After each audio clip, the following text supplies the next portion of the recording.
बोलते हैं साईं बोलते हैं.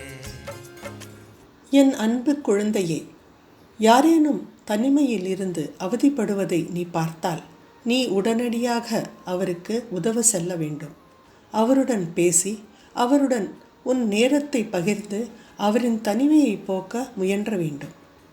உன்னுடைய கடந்த கால வாழ்க்கையின் நினைவுகள் உன்னை பாதித்து கொண்டே இருந்தால் அவற்றை முழுமையாக மறந்துவிட்டு நிகழ்காலத்தில் வாழ வேண்டும்.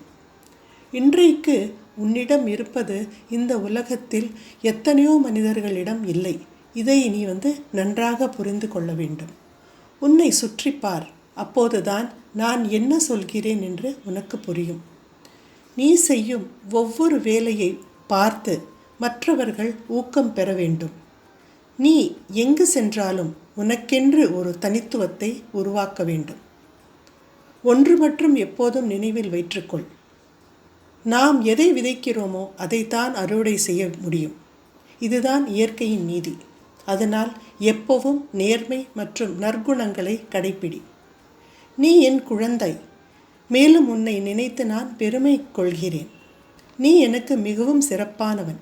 இப்போது உனக்கு நல்ல நேரம் ஆரம்பித்து விட்டது. என் மீது நம்பிக்கை வைத்திரு. நான் உன்னை எப்போதும் ஏமாற்ற மாட்டேன். சந்தோஷமாக இரு. என் ஆசீர்வாதங்கள் எப்போதும் உன்னுடன் இருக்கும். ஆம், என்னுடைய பரிபூர்ண ஆசீர்வாதம் உனக்கு என்னைக்கும் உண்டு. நீ எப்போதும் மகிழ்ச்சியுடன் இரு.